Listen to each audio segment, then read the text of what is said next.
So hey guys, a lot of people really liked my headdress, so I figured I would just sort of review how I made it, because I know it seems a little daunting. That's how exactly I felt when I started crafting and stuff, but it's, you get to be creative and you get to take shortcuts, and I'll tell you what I've learned from other people in the process. So, first off, I bought a set of headdress bases like this on Etsy. So this one has that particular shape to it. This one has a rounded shape that you can see here. I used, this is felt on a different headband base with these hair combs. And the base that I used was this kind of headband. I learned that from Mariah Chappell. I'm having a really hard time finding these in store anymore though, so if anyone knows where to like get them even online, let me know. Yeah, and so these flowers I got from a garage sale last year.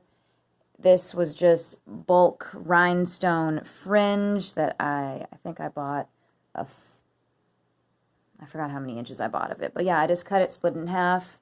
These beads are an old bracelet that I ripped apart. This was left over from a Christmas wreath I made. This was some of my grandmother's costume jewelry, fake gold.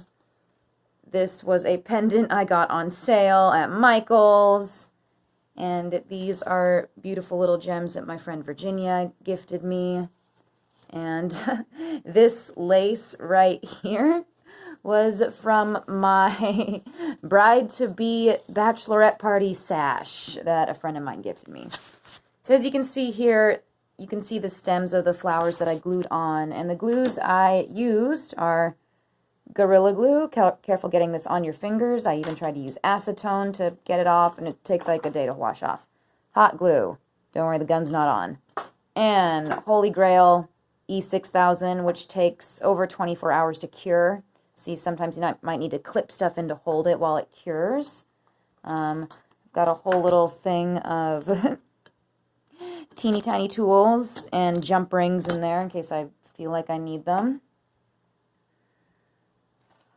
So, one thing that I learned from Rachel Bryce, she was talking about bra making, but it's that you don't have to be a perfectionist when it comes to this kind of stuff because, you know, from far away, it'll always look glorious. Nobody is going to be this up close and inspecting your headdress or your bra or your belt while you're dancing.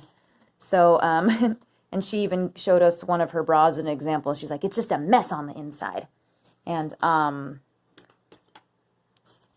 so I know that I took a headdress making workshop with Mariah Chappell, and she uses coat hangers to make things.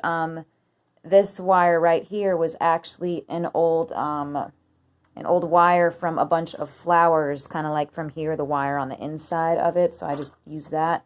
You can buy different thicknesses of wires at craft stores, and it'll absolutely kill me to do this.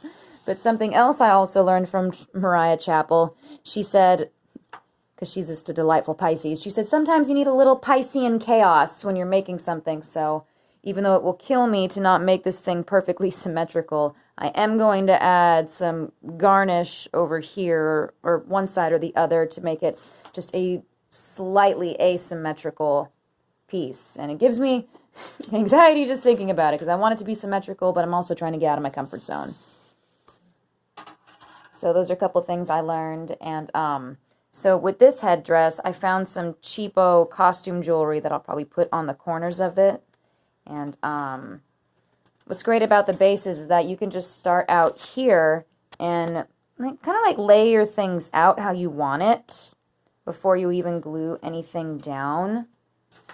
And like I also have like other earrings I could put on here for embellishment. Got other bracelets.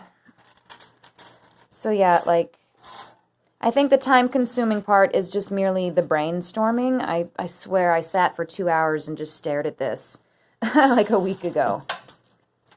And my whole inspiration for this piece in general were these little gems that my friend gifted me, which are, it's a foil backing, but they're gold, and they have this blue-green tint to them, kind of like a labradorite. So that's my whole inspo for it.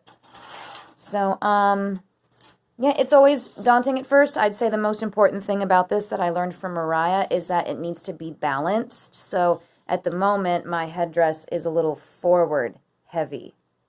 So what I'll have to do later is somehow balance the back, or maybe even add some like elastic here to tie around my head so it stays in place in case the combs don't work out. Or, yeah, just adding something to the back to balance it out. Anyways, I know that was a little long. Hope that helps. Happy crafting!